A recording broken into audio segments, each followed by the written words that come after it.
Welcome to the Double R Diner.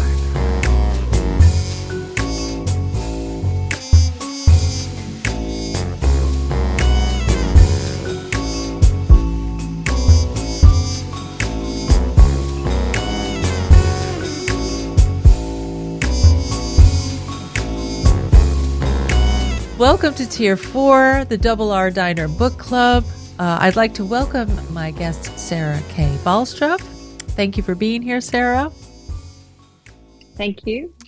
It is, it's such a pleasure to have you here to talk about your book called Spiritual Sensations, Cinematic Religious Experience, and Evolving Conceptions of the Sacred. I think I'd just like to start out by saying that I really enjoyed this book as it provided such a different perspective regarding film and religious experiences.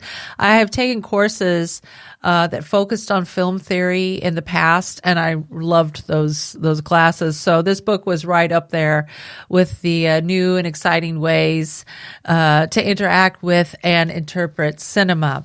So I just wanted to start out with that. I really, for the replay, for the people who are watching this after the fact, I really recommend you tell people about this book, because I think it's well, I'll get into that later.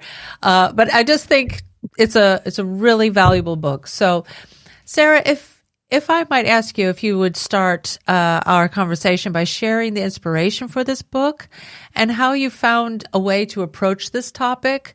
As you mentioned, that discourse on the relationship between cinema and how worldviews are constructed is rather limited.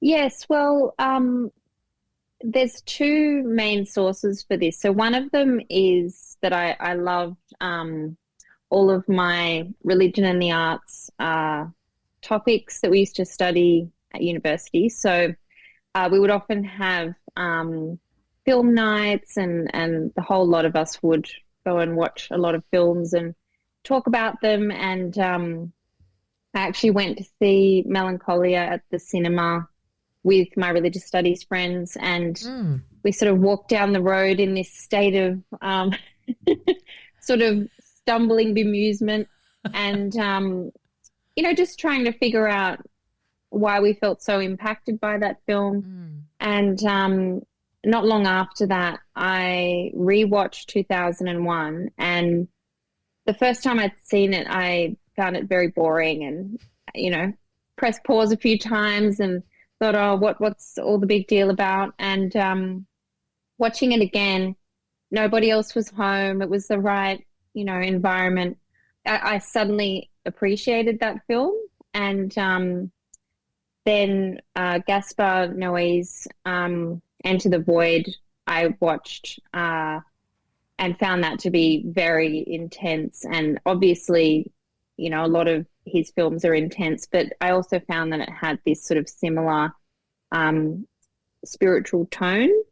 So I started to see these similarities between those. But in my own research, my honours thesis had been on the similarities between romantic love and romanticized concepts of God. So sort of looking at the period, with the birth of the novel and people sort of having a more personalized experience of the imagination, and then comparing it also with mysticism. So there are a few little seeds and themes in that research, looking at emotion and experience and mysticism that sort of fed directly into my book.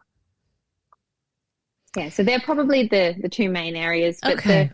the IMDb part, so looking at viewer reviews online, I just was doing some general research in religion and film, just sort of setting the scene. And I actually can't remember the scholar's name now, but someone had just left this throwaway comment, oh, it would be good to use such resources. And I thought, well, why don't I use such resources and actually do it?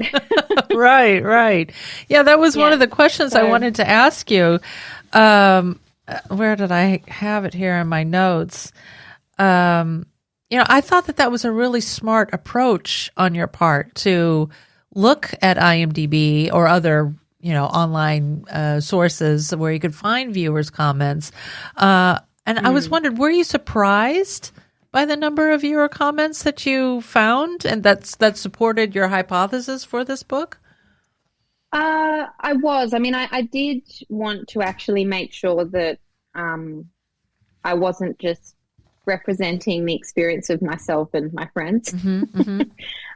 So, when you go through thousands of reviews and you see these sort of common patterns, like it is, it's not completely subjective. There's some sort of predictable relationship going on between the film and the viewer. So with the viewer responses, often it comes down to whether the viewer ended up feeling immersed and focused. So if they were not in that state of mind, they invariably didn't like the film, either of the three films, and just completely disconnected from it. And I have practiced meditation and, I've always been fascinated by religious ritual. And you often see that where people without religious training of any kind, if they're in that type of experience, exposed to that type of experience, if they get into it, they can understand it. But if they're standing on the sidelines and, texting on their phone or something, they're not going to they're not going to have any idea what's going on or why people are even finding it meaningful. So that sort of shift into a different state of mind is very important in this consideration of film. And it's really, because I actually write fiction as well, and symbolism is very important to me, and I find that literary analysis, yes, and that's my old cover. I actually painted a new one where it's I saw that. Yeah, but I feel lucky to have this one. Yes, you got the original. This is called The Way of Unity. Yeah, so I find that when people analyze films, often they just go to the narrative of the film. Yeah. So what happens in the story, which character is symbolic of this or that, themes of redemption, themes of transcendence. So this is very sort of common, but film doesn't just engage us on a narrative level. I mean, otherwise, it would be just like a book or an audio book or something like that. And I find that film, with all of its combined powers, sound and, the moving image, not just a static image, it really can transport people into other states of mind. You're sitting there stationary for several hours. I mean, this is a very rare opportunity that filmmakers have to engage with audiences. Yeah. Definitely. That's not something that is common that much anymore, that people will sit still for that amount of time. Right. So, but keeping with this topic, you discuss in your book that because of the fact that some films use this sensory engagement and not so much the narrative, I guess, technique as the main way of storytelling, that viewers find that they need to prepare. And you've already mentioned this before, that, you have to kind of get yourself ready for this. I can attest for myself that this is true, because the first time I watched 2001, I fell asleep. I mean, this was many years ago, but I fell asleep because I felt like I kind of went into this, not a meditative state, but more of like a hypnotized trance-like state. And then I just completely fell asleep because of it, because there was so many long periods of just silence. And I think I was just lulled into this state, and I wasn't paying attention. So that was 2001. The first time I watched Melancholia, that was a few years ago. I felt there was two things. The first thing was that I was nauseated by the handheld camera moving all over the. I was like, whoa, I'm not feeling so great. And the second thing, I had this really strong annoyance and dislike for the character of Justine. I just could not stand her. It's understandable. I couldn't stand her. So I was definitely not prepared for those two films. I watched Into the Void while I was reading this book. So I had a little bit of already this idea of, okay, this is going to be different and I'm going to have to watch this in a different way. So I was already a little bit prepared for, in my mind for it. But those other two films, I was like, okay, I need to sit down again and watch this again. So with Melancholia, I found your discussion about meditative mode very helpful, so that I could watch Melancholia in a very different way. And I did. It was a different experience. I was focusing on other things and not so much about the character of Justine, how she was just so entitled. And in the beginning, I was like, what is with her? What is wrong with her? Anyway, and you talked as well that this is something that you have to learn how to do, because this is not, I don't think it's common anymore. Maybe in the past. And I think having, younger children, the huge change I see even in children's shows is just the editing style. It's constant cuts. I mean, it's almost like you can't watch a single scene or angle or character for more than a couple of seconds before having to splice it with some other. It's and Kubrick is, at the complete other extreme, where he just, won't even move the camera. I mean, the beginning scenes in 2001, you just, camera goes on, you're just watching, you notice every pan in the film because he does them so rarely. And when he does them, they're very deliberate and they're also very counterintuitive. So you have this sort of, circular panning and things to sort of remind you that this spaceship that they're in is rotating and the lack of gravity and things like that. But I think it's the impact that it has on the viewer is more than just conveying that, the characters are in space. It's like the whirling dervishes don't spin around in circles for no reason. There's a lot of techniques that you can see in many types of religious ritual that draw on this ability to shift just with bodily movement or breathing or, somehow focusing the eyes or focusing the attention that you do find picked up in certain types of film. So it's definitely not every type of film. Right.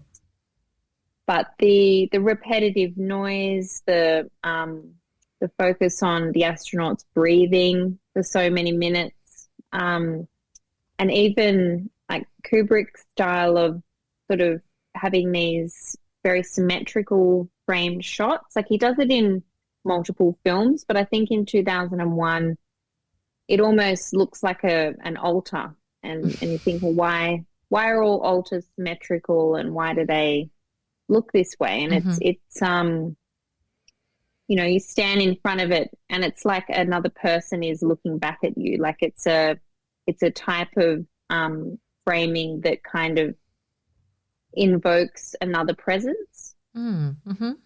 It's something that if you go into an art gallery and look at certain types of contemporary art that have this sort of presence, like often some of these elements are also taken from these religious techniques. Sorry, this light is now in my eyes. I'm going to move this way. Okay. This, looking through the different lens here, I'm like, wow. Yeah, you noted that viewers mentioned that this scene was chilling, hair-raising, visceral due to the music. And you also I'm going to jump into the Schrader's transcendental style here. This is the everyday stage of just, the apes were just, meandering around. It was just these long scenes of just not really much anything happening. And then this happens with this music. Not really anything, there's not really anything happening in this scene as well, as far as, the apes see this and they want to, they seem to be agitated by it and they're wanting to touch it because it's something so different than what they're used to seeing. But it's the music that makes the scene what it is, because you're like, this is, it's almost, it's like it has this foreboding quality to it. There's this suspense to it. Maybe you would like to expand a little bit more on this. Yeah, I mean, I think it's parts of the movie you completely drift off into this kind of almost hypnotic state where there's really basically nothing happening. But at least in this scene, it's also working on a symbolic level, because you can understand what's happening here. It's the awakening of consciousness, and it's recognizable on a symbolic level of this idea of essentially animal-like humans coming to understand the spiritual in some way. And this is kind of the analogy of what happens at the end of the film with the Stargate. Mm-hmm, so, a very evolved human, i.e. someone that we can recognize, then goes through something that is so inexplicably different to their experience of being, that they, also go through this sort of transformational experience. And I mean, one part of the book that, I can talk about the layer of looking at film and what it does, but also there's a lot of theory under it and a lot of different thinkers who have contributed to definitions of mysticism. And, I sort of have a whole section going into William James and his understanding, but also Schrader as a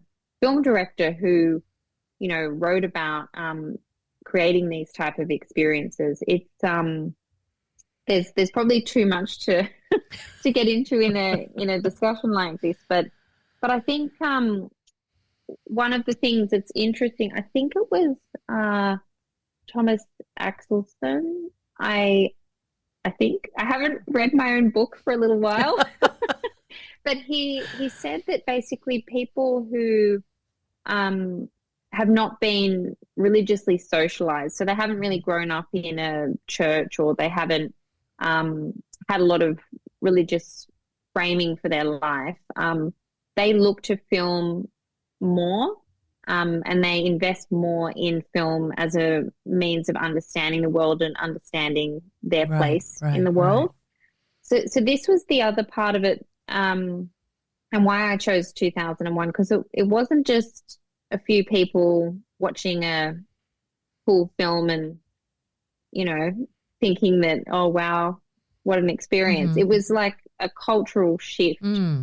At the time, in 1968, you had a lot of things influencing the creation of the film, but also it had an impact on people, where it was able to sort of amplify and express some of what was happening in the late 60s in alternative spirituality. So I use the term alternative spirituality mostly because it's this idea that you have whatever the norm is and you want an alternative. So it's always changing. It's always a little bit different. Something that was, new and groundbreaking and the ultimate thing at some point can easily be co-opted by, the sort of conformist part of society. and therefore become something that's rejected. So Mm-hmm. I think with 2001 and Melancholia and Enter the Void, this religious sort of feeling that they're evoking, and the type of spiritual or sacred experiences that they're gesturing towards, they're not linked to a particular religion. Right. I think this is why it's such a strange approach, because when people think, okay, I'm going to talk about religion in film, it's like, well, which religion are you talking about? Right. So none. With this, yeah. So it's on some level you can watch the film and go, yes, I completely understand that's religious, but you have to kind of get there in terms of explaining why it's religious. And there's a lot of sort of cultural change with personalized, subjective understandings of the sacred and of ultimate meaning that, I do spend quite a bit of time in the book sort of building that part of it. Right. And the idea in 2001 of becoming pure consciousness, people understand that when they watch the film, and they know what that's about and can use language to, connect with that. But you can't say this is a particular religion.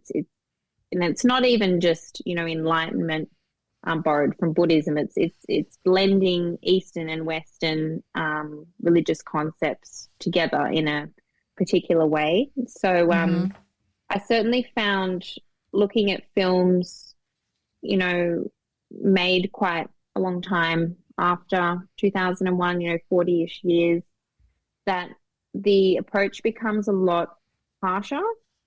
So especially Enter the Void, it's it's quite graphic, it's disturbing. A lot of the techniques used to stimulate the emotions and stimulate your brain essentially are shocking. And 2001, it's a G-rated film. I don't know what ratings you have internationally, but a child could watch it technically, even though that it's not really it's not really a movie made for children, but there's nothing you can pin down that's exactly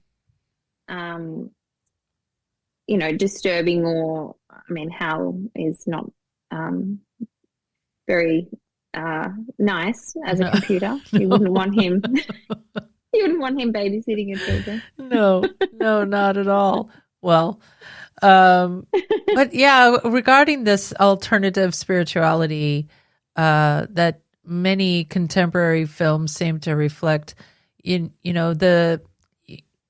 chosen to use Paul Schrader's transcendental style, but you're rejecting this Christian framing of it and realizing that, these films are using a lot of other concepts taken largely from the East, a lot of Buddhist concepts as well.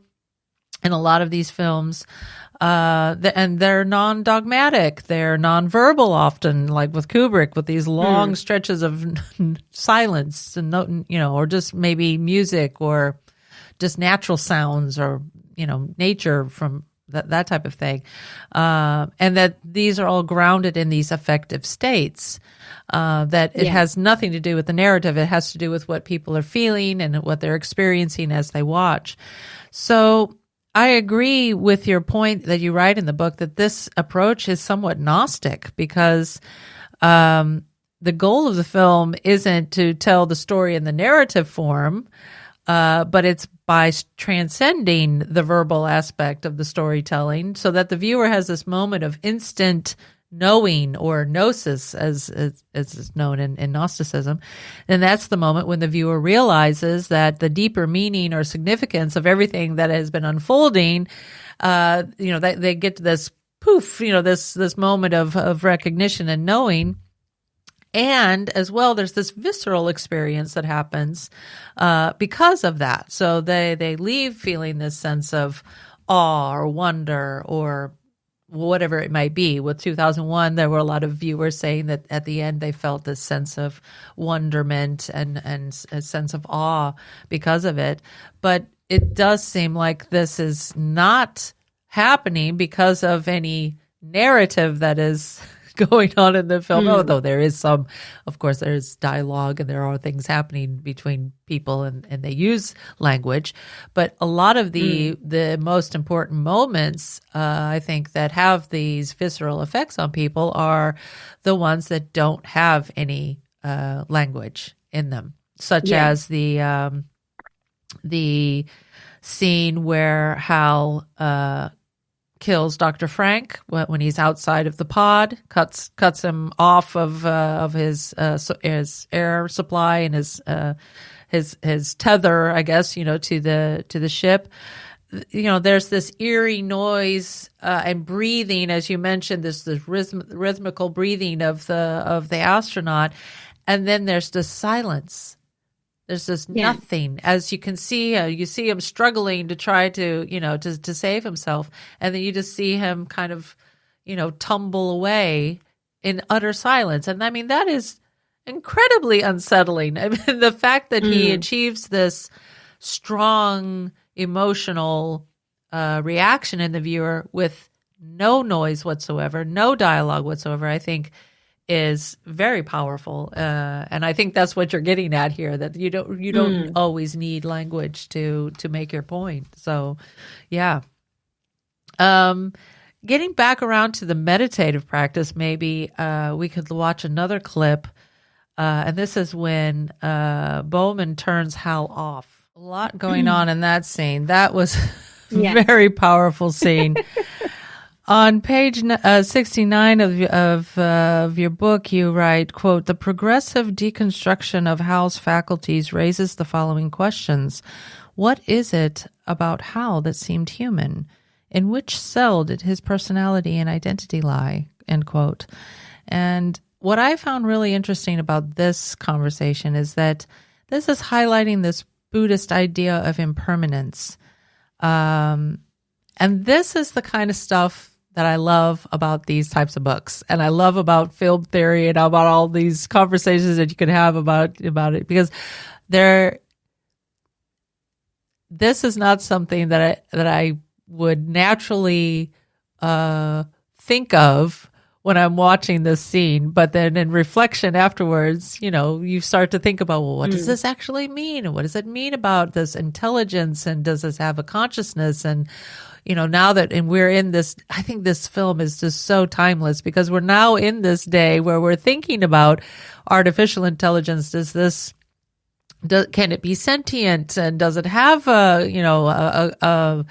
autonomy in and of itself? Is there a sentience there? Is there a consciousness there? So all of these questions about, then you have this Buddhist idea of impermanence, and how there's really nothing that, we're not really anything. We're just like the cloud, or we're just like, there's really no being, that it's very hard for people in the West to wrap their minds around anyway, but that this film can also show an example of that notion in a way. So I find this to be super interesting. I don't know if there's maybe something you wanted to add to that. Yeah, I mean, I think that that particular scene, like once I started to think about it, it was because I was thinking, okay, well, what does meditative practice involve? There's a lot of sense isolation practice, so focusing on particular senses one at a time. A lot of deconstruction of the self, to understand this concept of impermanence and a few related concepts there in Buddhism. And I just thought it was fascinating the way that, piece by piece, his consciousness is kind of undone. And then at the end of it, there's this hidden message, like this completely different, almost like revelation of what the real mission was about. Right. So, we didn't watch that part, but Yeah, but that was what was about to happen. So it's yeah, and it's this idea that you have to sort of go through all these levels of incorrect understanding or illusion to get to this fundamental truth. And I do think it's interesting, particularly in the West, this idea of enlightenment and this deconstructive aspect of it, when people at the same time often in Western Buddhism will still have this idea of the soul continuing somehow, even though they believe in reincarnation and all of the annihilation of the self that goes along with that. So I've always found that particular combination of ideas to be very interesting in the West, the way that they're combined even though they don't quite fit, and the way that they you do lose the person essentially. And when you're following a character through a film, it's very hard to invest in a character and then have them sort of completely transcend the human. But I think that Kubrick is able to do it because he has this sort of symbolic approach. So you have the ape men at the beginning, and you have the astronauts. It's sort of like the most primitive and the most advanced that people can imagine in the 60s. And, and then taking it one step further. And each time Bowman kind of looks at this monolith, he transforms and changes and, in these shot, reverse shot. And it's completely bizarre, but the final image of this star child, like, it is quite profound, and some of it is the music. It's sort of heralding this amazing child in the sky, but you can't really say what it means. But it's certainly you don't really think about Bowman's personal journey or where he ended up. It's a he's symbolic of humanity, because it's not about one individual person achieving enlightenment. It's about species level transformation. Right. Yeah. So anyway, there's a lot in that. Yeah, definitely. I understand how people can just write books and talk for hours and hours and hours about this film, because there's just so many deeper layers that you can just, like the onion, just keep peeling away all the layers. Before you get to this last sequence at the end, there is the beyond the infinite scene that you talk about on also on page 69. You see the symbolism of what's happening here as Bowman is like being sucked into this, I don't know what you want to call it, a time warp or whatever it might be, the psychedelic configurations of all the lights, and then these images that are like abruptly inserted into this stream of light and all this, this psychedelic stuff going on of him screaming, but you don't hear anything. It's just, you see this face, his face of utter horror almost, and terror. And the impact of all of that, you note that a viewer wrote that is, quote, that it requires, quote, rigorous, unfaltering attention for an extended time, and the forcible enlightenment that occurs here after this happens. And this, of course, this fits into the disparity stage from Schrader, because this is this confrontation of what's happening here, this tension that is happening here. And then you get to this last sequence. Let's look at this one. This was of course the ultimate ending scene here. On page 70, you write how this scene, quote, conveys a deconstruction of perception and identity that builds on Hal's cognitive disassembly. And later in the book, in the passage, you say, quote, presents a radical transgression of universal laws through Bowman's rapid evolution and abstraction of cause and effect. You end the paragraph with, rather than becoming a different person, Bowman becomes becomes an archetype embodying the symbolic potentiality of a yet unborn child, end quote. Now, I mean, this was the awe and reverence reaction that a lot of people had, but you also noted that there were opposite reactions too, that people were quite fearful of this but this had to do with the book. So could you talk a little bit more about that? Yeah, so the Arthur C. Clarke novelization, well, it's not a novelization, they created the film and book at the same time. So it was co-created and created two distinct versions of this story. So Arthur C. Clarke's book, it does deal with a lot of the same themes, but because you're with written language, it's a little bit more spelled out. And the final scene, the Star Child essentially detonates the atomic weapons of Earth. And it's very sort of, you can take this quote a couple of different ways, but one of the ways is that, humanity has done enough damage, goodbye. We're going to deconstruct to the point where we're just going to leave that behind. We've evolved beyond the need for violence and all of that. Or there's this other interpretation where the bombs are sort of exploded harmlessly. I don't know if that means if they're sort of somehow separated away from the Earth and exploded outside of the Earth, but it's very vague. So I think certainly with the environmental concerns of the 60s and, the Cold War and big anti-war movements, there's a lot of sentiment that, if we as humans behave in this way, do we really deserve, to carry on destroying everything? So that interpretation can be made. And I think this is why films like 2001 that do sort of take this archetypical approach, it's really, you can interpret it a number of ways.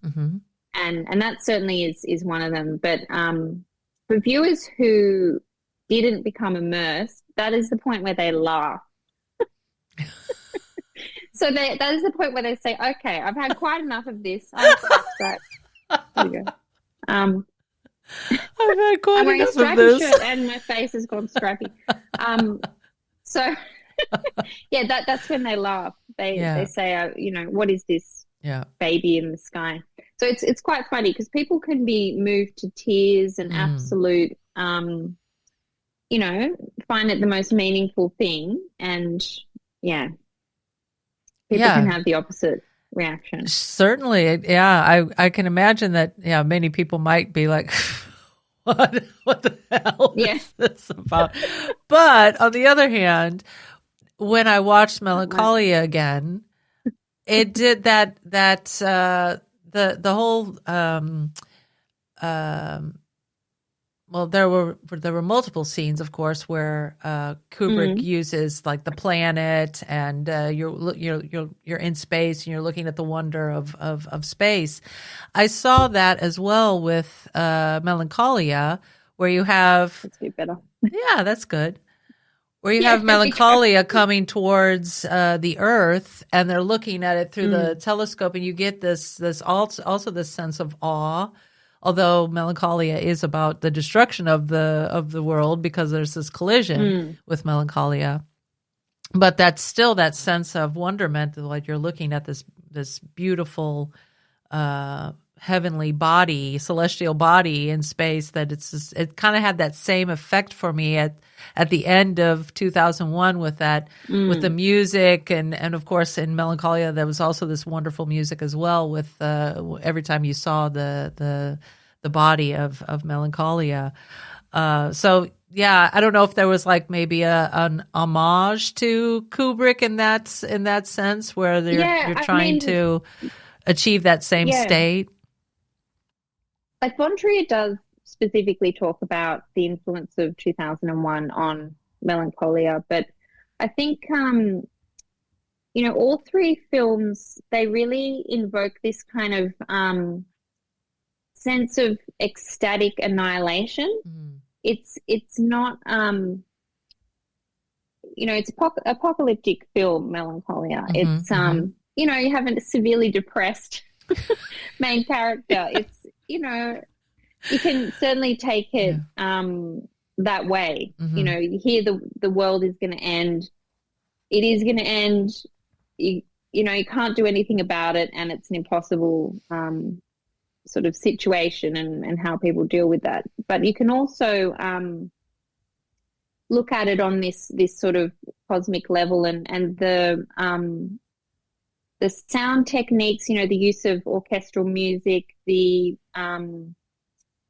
very controlled camera work. So I know you've got the handheld camera in part of that, but also, that extremely slowed down opening sequence is very iconic. Yeah. And just the way that it captures the whole end part of the film in that first scene, but it's transformed. It's become beautiful, even though the whole thing is tragic. And I think that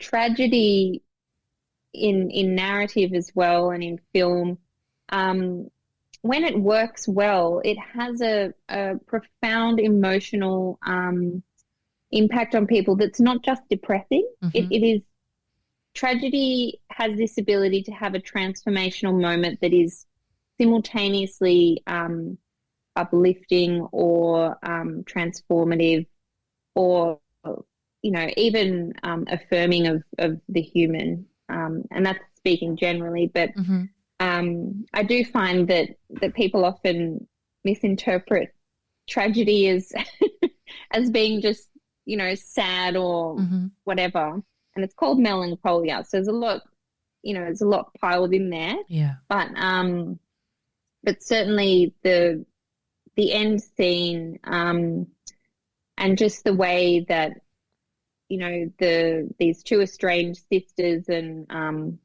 the child, how they just sit there and hold hands and wait for the end kind of thing. It's very powerful, and a lot of it is to do with the sound techniques, and seeing it in the cinema. It shakes the seat, like the bass in that film, and the kind of I wouldn't be technical enough to know much about this binaural beats thing, but I mean, there's certainly a lot that film directors use to essentially manipulate audiences and manipulate their emotions through the use of sound that we can only really employ in modern cinemas. I mean, when you're watching something on an old telly and it's got terrible sound, it's not going to have that impact. But when you're in a theater with these incredible speakers, like the vibrations are, they do have an effect on people. And definitely that film uses sound quite a lot. And we haven't talked very much about Enter the Void, but I think the meandering circular camera work is definitely one of the things I would mention with that film. Yeah. And it's almost like being in the Stargate for 2 hours. Yes. Although I didn't have that same feeling of queasiness, when I was watching, because I guess because of the technique of the filming was different.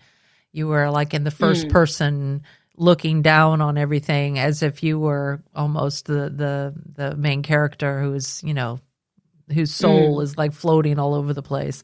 So it was much more of a dreamlike kind of atmosphere, and it didn't have that same visceral physical effect on me, like, whoa, hold it steady here, but yes, that was maybe it just is for Judy and for the people that are watching the replay that maybe have not been able to see the film Enter the Void.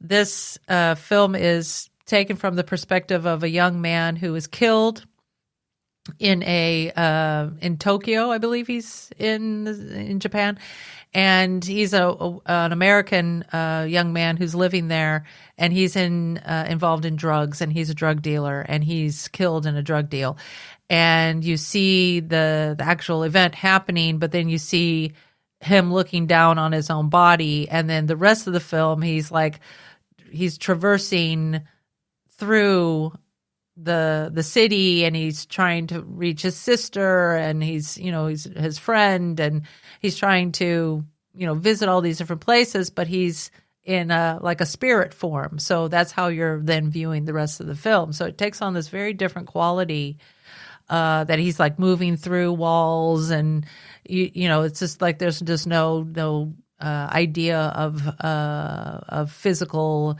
space anymore, because he can just go anywhere as he wants to. It doesn't, nothing holds him back. So, but that film also being very, I would say that was also depressive kind of film in a sense, because we're dealing with a lot of troubled, addicted people, and a lot of grief and loss. Although at the very end, and I don't want to give it away for people who haven't watched it, but at the end, there seems to be this twist of something happening that it might seem like, this is taking on a completely different a different twist now, that something else is happening that might be something quite promising, or maybe even happy.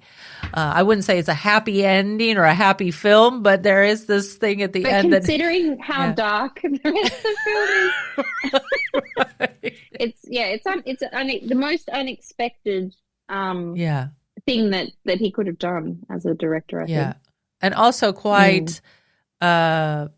With the way that these films, as looking at 2001, which is, like you said, is a G-rated film, and then these other films, I would say Into the Void would be like the most explicit one, with regards to sexual scenes and nudity and things like that. Although that's also in Melancholia as well, but I think Enter the Void has a lot more of that kind of in your face kind of thing going on.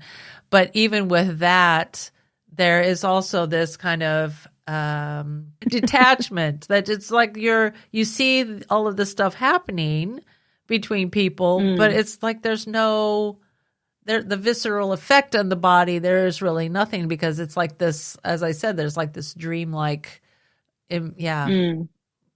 unreal quality to it almost. So I wouldn't watch all of his films. Like, it's not for everyone. So I will say, if you're, if you don't like disturbing films, maybe it might not be for you. But the thing that's notable about the spirit perspective is, as you say, this sense of detachment. So it's not detachment as in completely emotionally dead. It's like you just have this sense of observing human behavior that you no longer can connect to. You can no longer really understand why people are doing the weird things that they're doing. And there's this sense of compassion and love, like just this tiny little tone that is through the film. So even though you're seeing just everything going wrong and all of the horror, the perspective that you see it from is very unusual, and it's not it's not the camera. You are this spirit of this dead young man, and him kind of being in a different spiritual state just gives this film a certain quality that perhaps some of Noe's other films might not convey, because he's done some really different types of films, and each one kind of pushes the boundaries in different ways. But there are certainly other films that have that quietness and the focus, and Schrader has 3 examples that he focuses on in his book about the transcendental style. But I do think that these particular films really tap into the particular ideas of alternative spirituality in a specific way, like you can recognize them. Whereas in some of the other films, it might just be there's a sense of transcendence, or there's a sense of, a holy presence or something along those lines. But I think there are a few distinguishing factors when you start to look at different types of films that do this. So they're not all doing exactly the same thing. Right. Are you planning on writing anything else in this in this area? I know you're writing a lot of fiction now, but are you planning on doing any more academic writing? I think when I published this book and then moved away from my university and had 2 children, and basically the time required to commit to academic life, especially when you're starting out, it's just very demanding. So I kind of switched to fiction, and I'm still exploring very similar ideas, but in a symbolic way. Yeah. And I've committed myself to write 2 more books in the particular series that I'm writing at the moment. But I do often have ideas for articles and think, it'd be nice to write about that. And look, I never stop writing, and I never stop thinking about this religion and the arts crossover. So there's plenty, I think, that I have found